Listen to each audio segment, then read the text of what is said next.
안녕하십니까. 안녕하세요. 네. 지난주에 비해서 이 반응이 아주 좋네요. 좋습니다. 제가 오늘 여기 오는데 벌써 이제 이문동 성당에서 여기 올 때는 아주 천편일률적으로 지하철을 타고 한번 갈아타고 내려서 왔거든요. 지하철을 탈 때 간혹 가다가 이렇게 그 회기역에서 이제 체크하고 들어간 다음에는 이제 상행선과 하행선의 중앙선인데요. 경의중앙선인데 어떤 게 먼저 오나를 이제 계산을 해요. 그래서 상봉 가서 갈아타고 올까 일로 아니면 왕십리 가서 갈아타고 올까를 계산하거든요. 상봉 가서 갈아타면 한 번만에 오고 왕십리에서 갈아타면 또 한 번 더 갈아타거든요. 근데 시간상으로는 왕십리에서 갈아타는 게 조금 빠른데 어느 쪽으로 갈까 계산을 해요. 그게 고작 제가 머리 쓰는 한 가지인데 오다가 이제 논현역에서 내려가지고 이 바오로 서원에 오는 길에 버스가 241번인가 훅 지나가는 거예요. 근데 240번대가 청량리 그쪽에 다니는 파란색 차잖아요. 그래서 그 버스 옆에 있는 저 버스가 어딜 가나 보니까 청량리 환승역 가는 게 있네요. 그래가지고 제가 이제 궁금했던 거예요. 순간적으로 저걸 타고 있다 가면은 더 빠를 수도 있을까? 아니 편할 수도 있을까? 그래요? 늦어요? 타봤어요? 버스는 늦어요. 아니 타보셨냐고요. 아니, 버스에 대한 선입견을 버리세요. 어떤 경우는 버스 전용 도로로 해서 갈 수 있잖아요. 그래서 제가 무슨 생각을 했냐면 제가 조금 전에 이곳에 올 때 그냥 의뢰이 천편일률적으로 저한테 익숙한 방법으로만 여기 온 거잖아요. 근데 그것도 우연히 지나가는 버스를 보고 저 버스를 타도 여기를 올 수 있고 집을 갈 수 있겠구나 생각을 한 거거든요. 교회 삶이 그렇다는 겁니다. 최근에 그 교황님께서 이제 그리스도께서는 살아계십니다 할 때 그 시노드 이후에 당신의 사도 권고거든요. 주로 젊은이들과 관련한 이야기예요. 그 젊은이들이 갖고 있는 좋은 모습은 뭐냐면 그렇게 대담하게 또는 과감하게 새로운 길을 갈 열정이 있다, 젊은이들에게는. 근데 어른들은 지나온 길에 익숙해서 그 길로만 가려고 하는데 젊은이들은 대범하게 아직 가보지 않은 길을 가려고 한다. 어른들은 볼 때는 저러면 안 되는데 이렇게 해서 이제 좋은 마음으로는 젊은이들을 이제 인도한다는 의도를 가지고 자기들에게 익숙한 것을 권하는데 이 권하는 게 지나치면 어떻게 돼요? 강요가 되잖아요. 또는 또 다른 다른 관점에서는 젊은이들은 가지 않은 길을 가려고 하는 그 대담함인데 어른들은 그게 익숙하지 않으니까 좀 불안하니까 본인은 안 가려고 하는 거죠. 그러니까 그동안에 익숙했던 모습에 안주하려는 것이 있고 젊은 세대는 새로운 길로 나서는데 대담함이 있다. 그래서 교황께서는 그 젊은이들의 그런 대담함은 때로는 역사적으로 보면은 기존에 익숙했던 모습에 대한 비평이 될 수도 있고 비판이 될 수도 있겠죠. 그런데 그것에 대해서 긍정적인 평가를 해요. 그런 젊은이들의 새로운 길에 대한 열망이 교회를 언제나 젊게 한다, 살아있게 한다 이런 거거든요. 그러면서 교회는 여러 얼굴을 가지고 있다. 아주 풍요로운 얼굴을 가지고 있으니까 전체의 조화를 위해서 이제 권고를 하고 있는 거면서 동시에 강조하는 것은 바로 그 새로운 길에 대한 신뢰, 그리고 이제 뒷부분에 가면 그걸 바로 성령께 대한 당신 자신의 의탁으로 그렇게 설명을 하세요. 새로운 길을 가는 것에 대해서 그렇게 겁내지 말자. 젊은이들이 그렇게 과감하게 새 길을 가는 것처럼 우리 교회도 그러자라고 권하거든요. 근데 이런 말씀은 이제 복음의 기쁨에서도 그런 표현을 쓰시거든요. 가장 훌륭한 자유, 내 맘대로 한다는 게 아니고 성령께 자기 자신을 내맡기는 자유만큼 위대한 자유는 없다라고 나는 생각한다 이러거든요. 교회를 이야기할 때 세상의 역사를 이렇게 세상이란 무대에서 역사란 무대에서 인류가 이제 매일매일 하느님을 향해 지금 가고 있어요. 가고 있는데 그 여정에서 그 역사의 여정에서 우리 교회는 곳곳에서 때에 맞게 환경에 맞게 도로 표지판도 되고 또는 가야 될 길을 안내하는 도로 표지판도 되거나 혹은 거기서 잠깐 쉬었다가 거기서 물 한 잔 마시고 가는 길을 다시 떠날 수 있는 에너지를 공급하는 곳도 된다고 하거든요. 그런데 이제 이런 거죠. 표지판이 하나로만 돼 있는 게 아니고 어떤 젊은이들이 기존의 교회가 이렇게 이쪽으로 가면 논현역, 저쪽으로 가면 한남대교 이렇게 있는데 근데 어떤 젊은이들은 사익길로 쑥 간단 말이죠.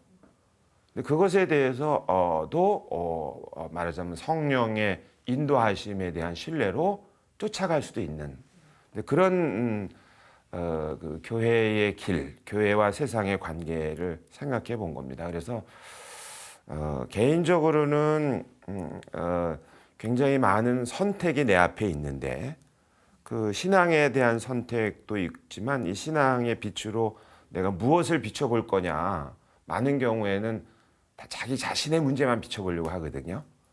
근데 주변을 둘러보면 그 빛을 비춰서 이런 어떤 다른 사람들을 위한 공간을 비추는 빛도 있고 또 아니면 어두운 골목의 가로등 같은 그 빛도 있고 말이죠.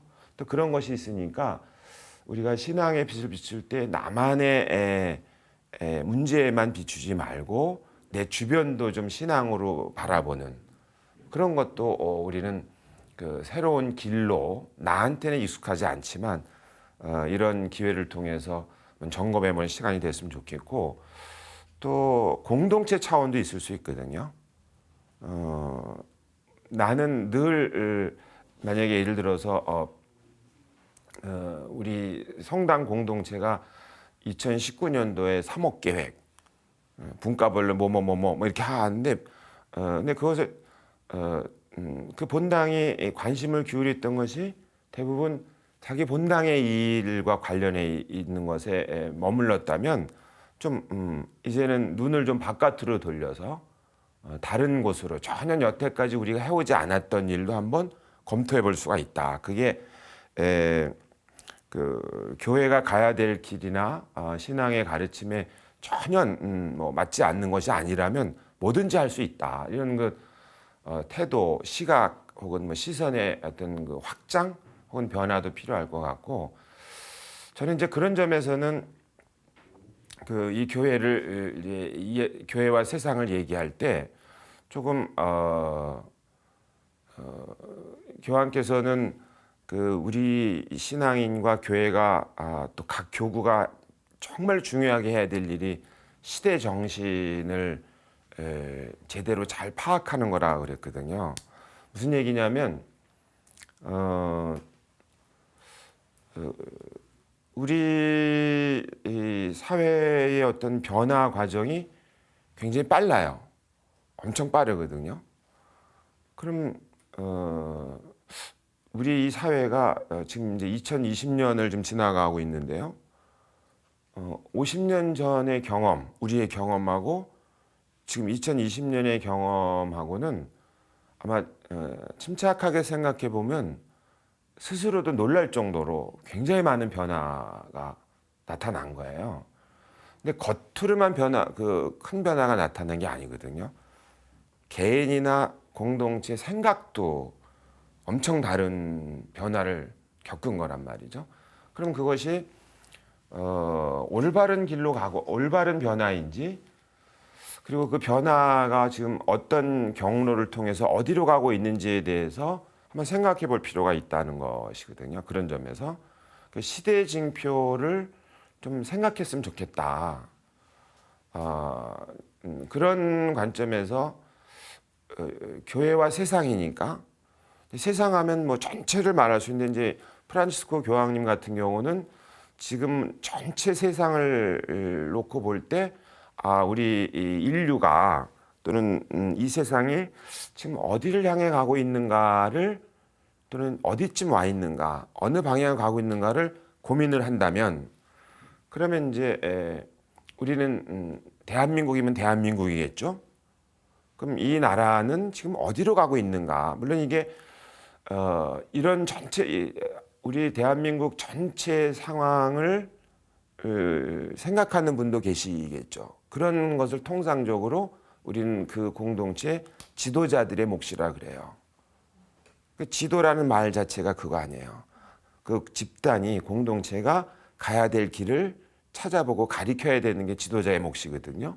그럼 단위를 좀 더 넓히면은 지방자치 같은 건 도지사일 거고 말이죠. 그럼 교회도 마찬가지거든요. 한국 천주교회는 이 땅에서 지금 우리 교회가 이 세상의 빛이다라고 말했다면, 한국 천주교회는 이 땅에서 어디를 비추고 있는가를 봐야 되는 거잖아요. 그리고 소금이다 그러면 어디서 짠맛을 내고 있는가를 봐야 되는 거고, 누룩이다 그러면 무엇을 변화시키고 있는가를 봐야 되는 거예요. 근데 그게 이제 한국 천주교 전체 얘기라면 아마 한국 천주교 주교회의의 주교님들의 이른바 집단 지성이 필요한 거겠죠. 아마 그런 일을 하시기 위해서 봄에도 한번 전체가 만나고 가을에도 한번 전체가 만나실 거라고 기대를 해요. 근데 우리는 이제 교회가 좀 다르지만 서울 교구가 있고, 또 교구 단위를 보면 또 본당이 있고 이렇게 있지 않습니까? 그러니까 공동체 차원에서, 아까 개인 차원에서 나는 지금 어디 있는가, 어디로 향해 가고 있는가, 어떤 자세를 가지고 가고 있는가, 내 인생의 의미는 뭔가 하는 것처럼 공동체도 끊임없이 지금 그 자리를 살피고 어느 방향으로 가고 있는지, 무엇을 하고 있는지 살펴봐야 된다고 생각을 해요. 그렇지 않으면 우리 역사에서 배운 것처럼 우리나라의 역사가 무슨 수천 년 전이 아니라 불과 100여 년 전에 나라를, 주권을 상실했단 말이에요. 그 100여 년이라는 게 아주 먼 옛날이 아닐 수 있거든요. 우리 할아버지들 얘기 들으면 옛날에 말이지 할 때가 그때란 말이에요. 살아계신 분의 기억에 남아있는 거란 말이에요. 그럼 그때는 왜 그런 일이 생겼을까 하는 거잖아요. 마찬가지로 그러면 오늘날에 우리가 어디쯤에 와 있는가, 어떤 방향으로 가고 있는가를 제대로 살피지 않고 발걸음을 함부로 내딛거나 아무 생각 없이 내딛게 되면 100년 후쯤에 우리 다음 세대가 우리를 보고 뭐 나라를 잃은 것과 비슷한 상태로, 그때는 세상이 참 그 모양 그 꼴이었다라고 말할 수 있을 거예요. 우리는 그것에 대해 크게 자각하지 않을지 몰라도 말이죠. 그런 점에서 그 교회는 세상 한가운데에서 누구냐, 무엇을 하느냐라는 것은 언제나 의미가 있고 중요하다는 말씀을 드리는 겁니다. 특히 이제 이것을 이제 2차 바티칸 공회에서는 교회를 말할 때 그 역사의 무대에서 인류와 함께 순례 여행을 떠나는 백성, 이렇게 해요. 하느님 백성은, 교회는 하느님 백성이고, 이 하느님 백성은 역사의 무대에서 인류와 함께 하느님을 향해 순례 여행을 떠난다. 그리고 그 순례 여정 중에 교회는 길을 안내하는 표지이기도 해야 하고 그 여행객이 순례객들이 말하자면 에너지, 힘을 얻을 수 있는 샘물도 돼야 된다라는 것이 이제 교회와 세상의 관계에서 아주 중요한 거였죠. 그래서 이제 첫 시간 때 말씀드린 것처럼 교회를 아주 세상하고 전혀 별개의 그 무엇이 아니다 이런 말씀을 드린 겁니다. 제가 조금 전에 여기 오는 길이 방법이 지하철만 생각했는데 버스가 있네 했잖아요. 그럼 그것을 알려준 것을 비유를 들자면 교회는 하느님이 알려주는 길, 예수님이 가르쳐 주신 길도 있지만 이제 지금 이 역사 속에서는 성령께서 교회를 인도하신다는 거거든요. 거기서 이제 성령께 자신을 맡긴다는 말씀을 드리는 건데 그러면 이제 우리가 여태까지 이야기한 것 역사의 경험도 있고 개인의 경험도 있지만 그게 전부다. 제가 지하철 타고 여기 올 때 그게 전부라고 생각하고 있는 한 그 버스가 우리 동네로 간다는 그것을 눈에 안 들어왔을 거예요. 근데 우연히 그것을 확 보여준 거거든요. 그 성령께서는 우리에게 그런 길로도 안내해 주는데 최근에 교황님의 그 권고는 젊은이들도 우리에게 그런 영감을 준다는 거예요. 그래서 저는 가끔 그런 얘기 하거든요. 저희 부모님이 연세가 좀 드셨는데 그 전까지만 해도 어른을 공경하는 거 당연하죠. 근데 어른이 되면 될수록 젊은이들의 말을 더 많이 경청하는 것 그리고 젊은이들이 하자는 대로 하는 것이 더 나을 수도 있겠다. 저 개인적인 경험도 해요. 우리 본당에 부짐 신부님 계시고 보좌 신부님 계신데 가끔은 제가 약간 교만하죠. 저 신부들 왜 저러냐 이런 게 있는데요. 그런데 사실은 좀 냉정히 생각해 보면 저보다 굉장히 많은 것을 굉장히 빠른 시간 안에 굉장히 쉽게 찾아낼 수 있는 능력들이 있더라고요. 새 세상인 거예요, 말하면. 저는 그냥 도서관 가서 책 찾아가지고 막 그러는데 이 신부님들은 이야기 꺼내다가 뭐 하나 보니까 바로 앞에서 검색을 하고 있는 거예요. 신부님 그거 아닌데요, 그러는 거예요. 그럼 제 기억이 잘못됐거나 제가 잘못된 거잖아요. 근데 그 전만 해도 그거를 저는 제가 옳은 줄 알았겠죠. 근데 이 젊은 신부님들은 바로바로 확인을 해요. 물론 그것이 전적으로 옳다 그러다는 뜻이 아니라 제가 드린 말씀은 여태까지 200여 년의 어떤 우리 근현대사의 역사를 보면 지식이라는 게 굉장히 중요했거든요. 지식이라는 게 안다는 것이 세상에서 어떤 일이 벌어진다는 것을 안다는 것이 또 과학적인 지식 같은 것이 굉장히 큰 힘이었단 말이에요. 그래서 그거를 익히느라고 책을 보고 도서관을 가고 했는데 그 20년, 30년을 고생했는데 지금의 젊은 세대들은 그 자리에서 제가 20년, 30년 동안 막 외우고만 했던 걸 갖다가 눈을 껌뻑껌뻑하면서 그걸 뭐하러 외우냐 하는 듯이 훅 보고 훅 하면 아는 거를. 근데 그거를 생각해 보면 그동안의 지식이라는 것이 굉장히 큰 힘이었다라고 우리가 기성의 어른들이 생각했다면 그 지식의 양이라든가 지식의 습득 속도라든가 지식의 활용 역량으로 보면 지금의 젊은 세대가 아마 수백 배는 뛰어날 것이다라는 생각을 해요. 적어도 지식이라는 관점에서 보면. 그럼 그 지식을 어떻게 활용하느냐라는 건 아마 그게 어른들의 지혜일 겁니다.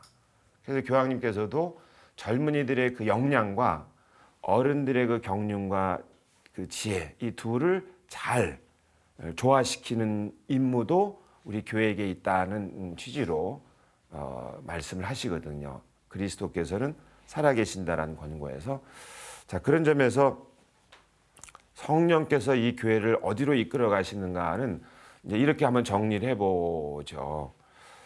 새로운 길로 가려는 그 젊음 이 교회에 반드시 있어야 되고 또 2000년의 역사 그리고 다른 여러 방법으로 교회가 이렇게 갖고 있는 경륜과 지혜 그리고 이 두 가지를 성령께서 이끌어 가시는 대로 하는 이렇게 쫓아가 주는 것.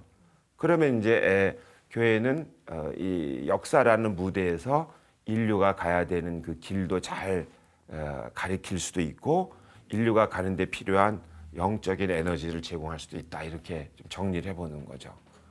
그래서 버스 한 대를 바라보고 오늘 이야기를 시작을 했어요. 교회는 젊은이들의 젊음과 경륜이 같이 그리고 성령께서 이끌어 가시는 대로 교회가 따라가는 어떤 그런 겸손함, 어떤 용기, 자유가 필요하겠다는 말씀을 좀 드리고 싶었습니다.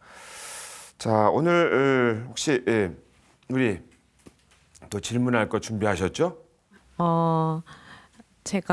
저는 좀 이제 그 미래 교회가 좀 걱정되는 부분이 있는데, 기후행동, 뭐 금요 결석 시위 이런 데 가면 목소리를 내는 청소년들도 정말 많고, 그런데 성당에 가면 청소년들도 없고 청년들도 많이 없고, 그러니까 사회 바깥에 좋은 일들을 하는 곳에는 많이 몰려 있는데 정작 성당이 매력이 없나 하는 걱정도 되고, 또 사제들도 줄어서 뭐 지방의 교구 같은 경우도 사제분들도 줄고 이래서 미래가 어떻게 교회가 될지 좀 걱정되는데 여기에 대해서 궁금합니다.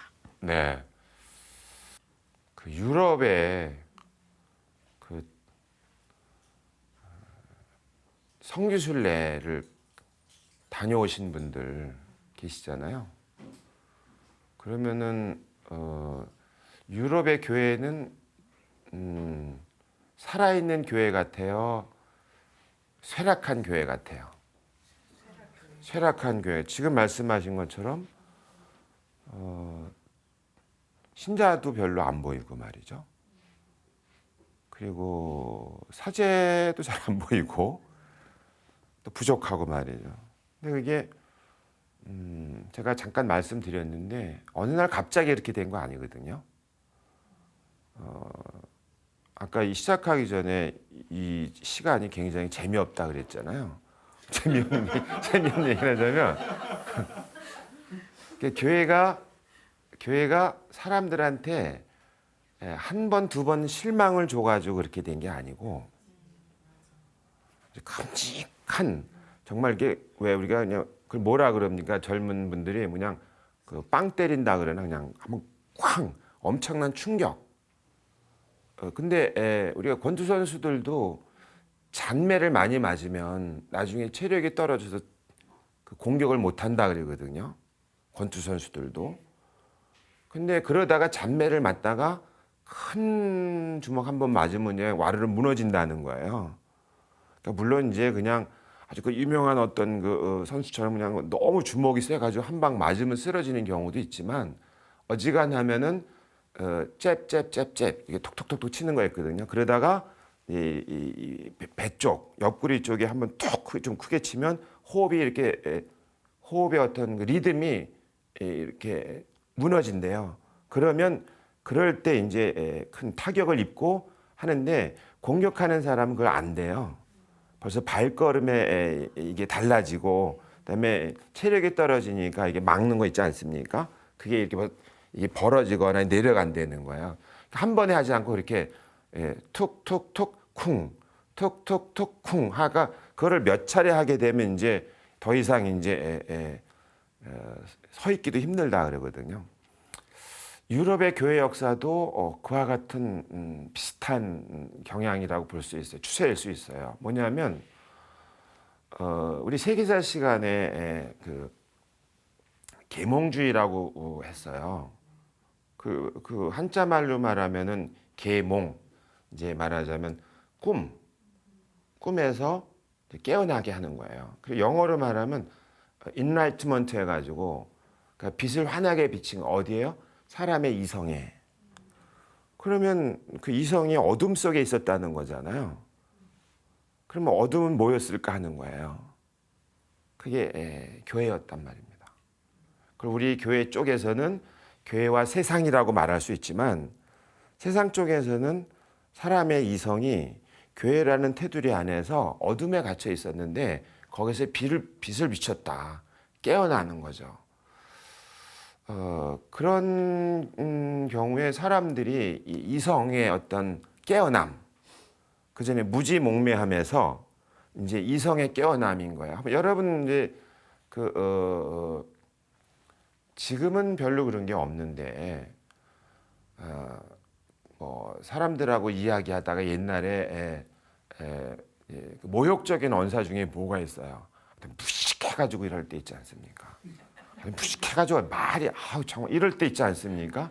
근데 자기가 무식하지 않은데 무식한 말을 들었을 때 화가 나지만 예를 들어서 지금은 거의 우리는 뭐 전 세계에서 거의 유일한 나라입니다. 거의 문맹률 거의 제로에 가까운 나라인데 그 벌써 40년, 50년 전만 해도 그때는 국민학교겠죠. 초등학교. 또 안 다니신 분들이 계셨단 말이에요. 우리 한 할아버지 뻘 되시는 분들 사이에서는. 근데 그분들은 그 학교를 다니지 못하는 것이 항상 그 마음에 힘들었어요. 그리고 힘든 게 어떻게 이렇게 자신감 있게 극복하지 못할 땐 열등감으로 있거든요. 열등감이 있을 때 만약에 박사님이 무슨 얘기를 하게 되면 괜히 움츠러드는 거예요. 박사님이 거짓말을 하고 박사님이 나쁜 말을 하고 박사님이 세상을 어지럽혀도 바로 그 가방끈 하나 때문에 괜히 가만히 있는 거 있잖아요. 또 실제로 그런 식으로 우리 근현대사는 많이 지내져 왔죠. 그러니까 일제강점기 때 어떤 특별한 기회 때문에 교육 기회를 받은 분들이 해방을 겪으면서 이분들이 지도자가 되고 다시 한국전쟁 겪으면 또 지도자가 되고 그게 우리는 이어져 왔잖아요. 그분들이 말하자면 지식이라는 것, 이성이라는 것을 마치 하나의 뭐 무기처럼 갑옷처럼 몇십 년을 가져온 건데 근데 지금 우리는 안 그러잖아요. 그렇게 했다면 큰일 나잖아요. 왜? 새로운 어떤 지식을 습득할 수 있는 방법들로 이제 어지간한 사람들은 어지간한 말해가지고 속지 않아요. 근데 그 중세 때 교회는 하느님에 대한 지식을 독점했다고 생각했어요. 그리고 보통의 평범한 사람을 평민이라고 하거든요. 커먼 피플. 평민하면은 벌써 용어 자체가 비하하는 거예요. 평범하다의 다른 말은 특이하다가 아니고 그때는 평범하다에 대꾸되는 말은 귀하다, 귀족. 그러니까 귀족은 글을 알고 세상의 이치를 알고 하늘의 이치도 알고 평민은 글을 모르고 무지렁이고. 근데 그 사이에 이제 이 세상의 이치와 하느님의 이치는 이른바 신학이었죠. 그래서 그때 신학이 최고의 학문이었어요. 그럼 철학이라는 것도 신학을 위한 것이었어요. 근데 철학에는 우리가 지금은 많이 말하지만 철학은 이성, 지혜를 인간이 스스로 찾아낼 수 있는 방법론이란 말이죠. 근데 이제 철학하는 사람들이 말하자면 인간의 이성에 빛을 쫙 비치면서 그러면 이제 어떻게 되겠어요? 그때 말하자면 계몽주의라는 이제 무브먼트 운동이 일어나는 거예요. 그 말은 달리 표현하면 교회가 위험에 처한 거예요. 교회가 누리고 있던 독점적인 그 힘이 세상의 어떤 일종의 반격, 교회의 말로 하자면 세상이 이성주의라든가 계몽주의라든가 해서 사람들이 스스로 생각하는 것, 물론 여기서 말하는 사람들은 모든 사람을 말하는 게 아니고 여전히 평민은 평민이었지만 거기서 맞으면 금이 한번 툭툭툭 한번 온 거예요. 그러다가 나중에 이제 산업혁명이라는 또 다른 새로운 시대를 맞이하는 거예요. 그 혁명이란 말하고 산업이 그러니까 산업의 1차 산업, 2차 산업, 3차 산업 이렇게 1차 산업혁명, 2차 산업혁명, 3차 산업혁명 최근에 들어서는 4차 산업혁명이란 말을 써도 되나 안 돼도 되나 말이 많잖아요. 1차 같은 경우는 말하자면 불을 떼가지고 증기를 만들어가지고 뭐가 가게 되는 거예요. 그전에는 그냥 밀거나 끌거나 했는데 뭔가 다른 힘을 가지고 사람의 이 몸에서 나오는 힘 말고 다른 힘을 가지고 더 강한 힘을 내는 걸 사람이 찾아낸 거예요. 그리고 2차 산업은 한 걸음 더 나아가서 이제 대량 생산을 할 수 있는 거예요. 그죠? 공장을 크게 져가지고 거기서 분업화를 시켜가지고 좀 달라진 거잖아요. 3차 산업이 이제 우리가 말하면 컴퓨터 같은 거예요. 자동화 같은 거. 이제 사람도 별로 없어요. 그 4차는 또 뭐가 될지 모르겠습니다만. 자, 이런 데서 나타난 현상이 뭐겠어요? 그전에는 다 손으로 일을 하고 뭐 했었는데 이게 산업혁명이라는 게 벌어지면서 이 기계가 대신하는 거, 2차 산업혁명에서는 그때인 거 아니에요. 그 사람은 거기서 이제 부품처럼 전락이 된다든지 노동자 흔히 말하면. 근데 여기서 말하자면 힘겨운 일들이 발생하게 되는 거죠. 그전에는 아침에 일어나서 밭에 가서 일하고 그다음에 해 떨어지면 집에 왔는데 이제는 그렇지 않은 생활을 하게 되는데 이 노동자들의 삶이 굉장히 척박해진 거예요. 이야기라면 굉장히 길어지지만 말이죠. 계몽주의 운동에서는 뭔가 툭툭툭 했는데 또 시간이 몇백 년 지난 다음에 이 산업혁명 다음에 노동의 문제가 발생하고 굉장히 많은 노동하는 사람들이 삶이 힘겨워질 때 교회가 무엇을 했는가에 대한 평가를 다시 하자면 이제 툭툭툭 한 대 또 크게 맞은 거예요. 다시 말씀드리면 계몽주의 무브먼트 운동 때는 지성인들이 교회를 좀 떠나기 시작해요. 교회 말에 예 알았습니다가 아니고 이상한데 하다가 약간 마음에 안 들면 안 가 이런 거 있지 않습니까? 그럼 이제 산업혁명 때는 더 많은 사람이 성당 갑시다. 그럼 나 오늘 일해야 돼. 나 일 안 하면 나 굶어. 그래서 뭐 사회 변화로는 비도시 지역의 인구가 도시로 쭉 오니까 비도시 지역의 성당에 사람이 비고 도시에는 이제 굉장히 사람들이 많이 모였는데 노동을 하지 않으면 생계가 불편한 분들이 성당 갈 틈이 없고 그거는 이제 외면적인 현상이지만 내면적으로는 그런 상황의 변화에 대해서 교회가 제대로 긍정적으로 좋은 길 이렇게 가세요. 그다음에 마셔야 될 샘물을 주지 못한 거예요.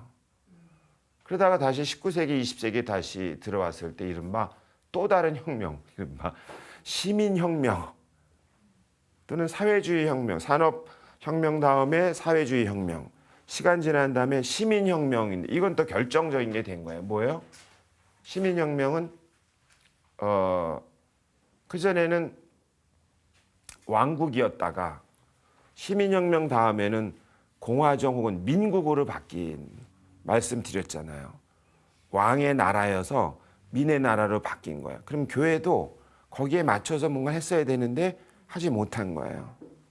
그럼 이제 이렇게 정리를 해보는 거죠. 아주 긴 역사지만 짧게 좀 해보면 계몽주의 운동을 기점으로 했을 때 교회가 제대로 가야 될 길과 샘물을 제공하지 못해서 지성인들이 교회에 툭툭툭 한 거고 산업혁명 당시에는 사회주의 혁명 당시에는 교회가 제대로 가야 될 길과 마실 물을 주지 않아서 노동계급, 노동자들이 교회를 훅 다수 떠나버린 거예요. 다시 툭툭툭 한 번 맞은 거죠. 다시 시민혁명이 지난 다음에는 중산계급의 사람들이 왜?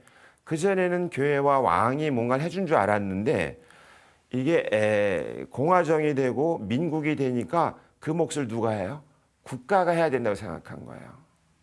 국가가 시민에게 평화를 주고 국가가 시민에게 복지를 주고 국가가 시민에게 일자리를 기회를 줘야 되고 국가가 시민에게 교육의 기회를 마련해 주고 국가가 우리 가운데 힘없고 약한 사람들을 돌봐야 하고 그게 전부 다 그전에 하느님이 하시던 일이었어요. 그러니까 누가 또 이번엔 빠져나가게 돼. 그거는 굳이 교회에서 할 일이 아니고 그냥 우리가 좋은 나라를 만들면 그런 건 다 해결이 된다 이렇게 된 거예요. 중산 계급이 훅 빠져나간 거예요. 세 번에 걸친 커다란 충격, 권투를 말씀드렸는데 잽잽잽 하면서 쿵 한 방 맞고 계몽주의는 그 기점에 다시 쿵쿵 하다 쿵 한 대 맞은 게 산업혁명과 사회주의 혁명 그때쯤에 한 번. 다시 20세기 넘어와서는 19세기 20세기 들어와서는 이제 시민혁명, 영국의 시민혁명, 프랑스의 시민혁명 이러는 거면서 다시 크게 한번 쿵 맞으면서 생각해 보세요. 물론 시간이 벌써 1000여 년 정도의 시간인데 그것을 이제 권투 경기로 말하면 1라운드부터 10라운드인데 한 3라운드 정도에 한번 다운 당하고 6라운드 정도 하면 다운 당하고 9라운드 정도에 다운 당한 거예요. 유럽 교회가 지금 그 얘기 때문에 그런 배경 어떤 역사적인 그 반성, 성찰 때문에 2차 바티칸 공의회가 나온 거예요. 이제 이 말씀을 왜 드렸냐면 지금 우리 얘기를 하는 거예요. 우리는 이제 지금 얘기는 2000년에 우리 교회 전체 얘기거든요. 특히 이제 1000년대 이후에 지난 1000년을 얘기하는 거예요. 그럼 우리는 역사가 짧잖아요. 우리는 200년 전에 우리의 선조들이 얼마나 멋있었어요. 감동 아니옵니까 전부 다? 그건 보편교회도 그랬어요. 초세기 1, 2, 3, 4, 5세기 때 왜 그렇게 짧은 기간 안에 그리스도교가 급속하게 퍼졌냐? 감동이에요. 감동. 그리스도를 닮았던 사람들의 삶의 모습이 그 당시에 평민들이나 하층민들이나 사람들에게 좀 감동을 준 거예요. 그런데 지금 말씀드린 그런 서너 차례 큰 충격을 제대로 대응하지 못해서 이렇게 된 것은 우리 같은 경우도 200년밖에 안 된 짧은 역사지만 감동이었어요. 초세기 때는. 공서회장님들, 성모회장님들, 또 사제들, 교우들의 삶이 얼마나 감동이었습니까? 근데 이제 해방하고 한국전쟁 끝난 다음에 이제 60년에서부터 2000년 되잖아요. 그때를 우리 사회를 뭐라고 설명해요? 고도 압축 성장이라 그래요. 거기에 엄청난 수준의 교육적인 투자, 경제적인 투자, 사회에 대한 이런 구조를 건설에 엄청난 열정을 썼잖아요. 그러니까 얼마나 눈부시게 발전했어요. 뭐가 빠진 거예요, 거기에서. 제가 오늘 강론 때도 그랬거든요. 물질 문명은 정말로 폭발적으로 좋아졌는데 그게 곧 사람의 마음, 정신, 영혼, 그래서 이 가치관 이런 것 다 같이 발전한 거냐라고 단정할 수 없어요.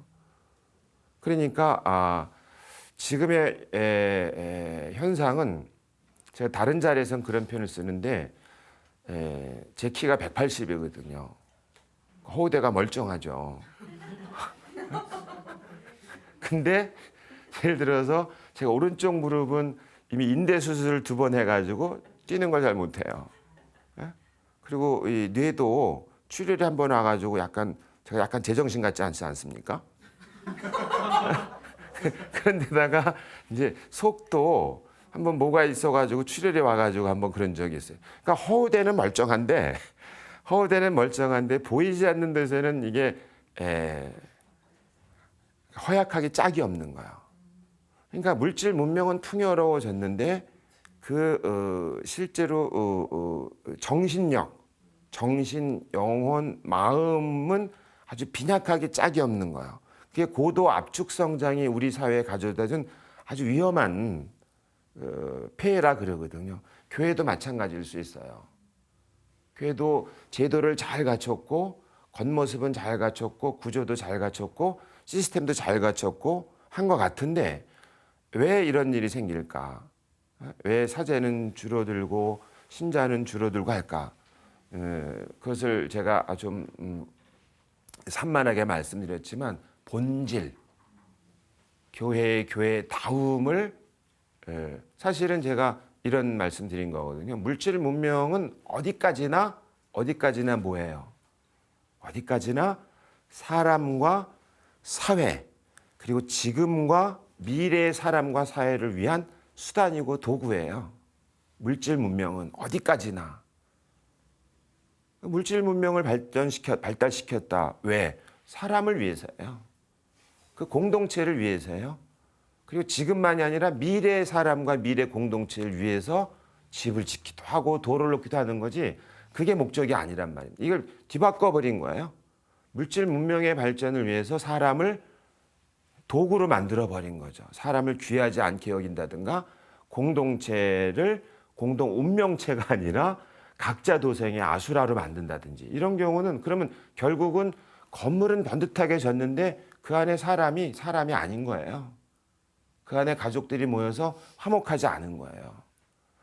아무리 아름답게 장식을 해놔도 마찬가지거든요. 교회도. 그럼 교회도 겉으로 우리가 보이는 구조라든가 제도라든가 이런 것들은 잘 갖춰줄 수 있어요. 그런데 그 안에 교회의 교회다움은 뭐냐? 이 시간에 계속 말씀드렸지만 세 가지라 그랬잖아요.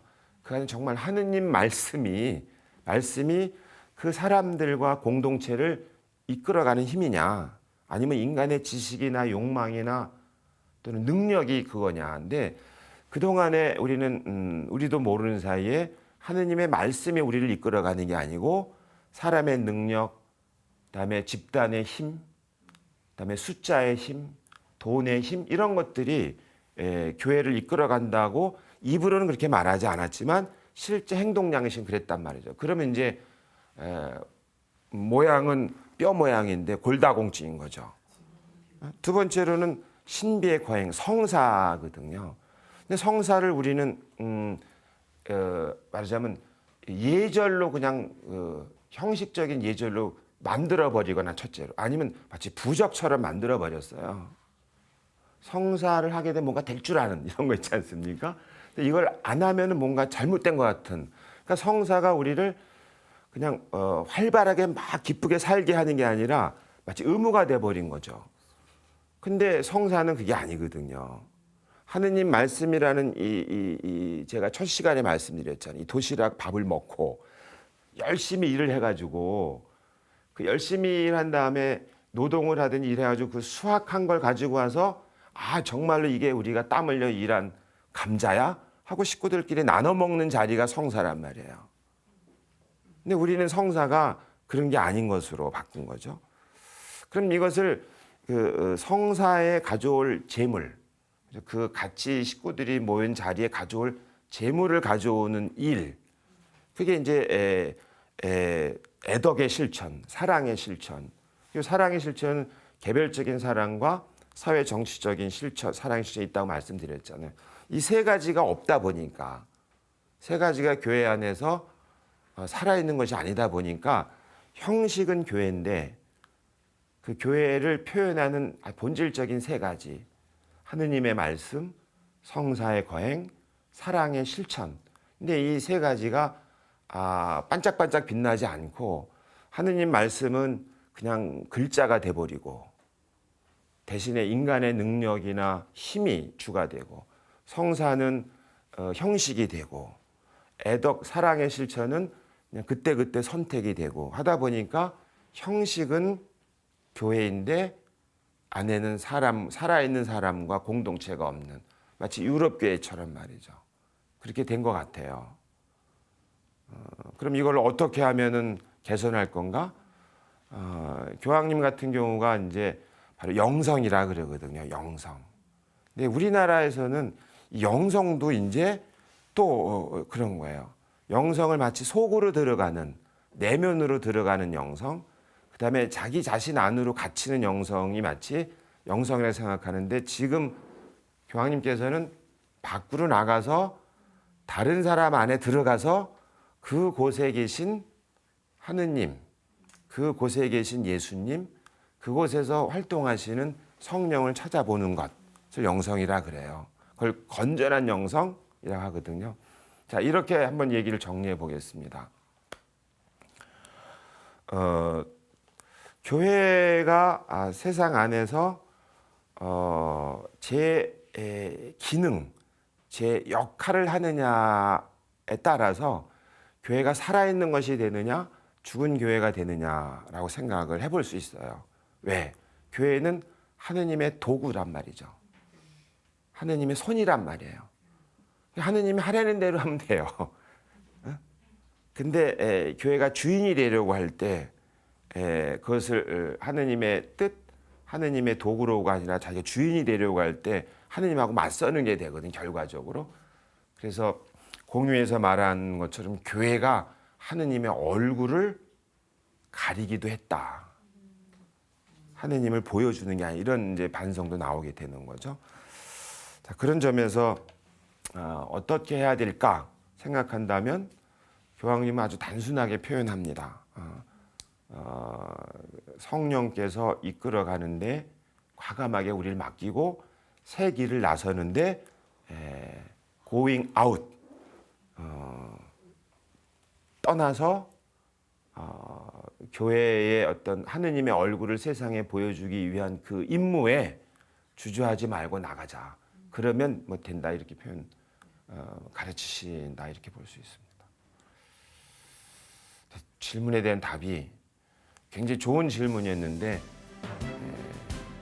우답이었습니다.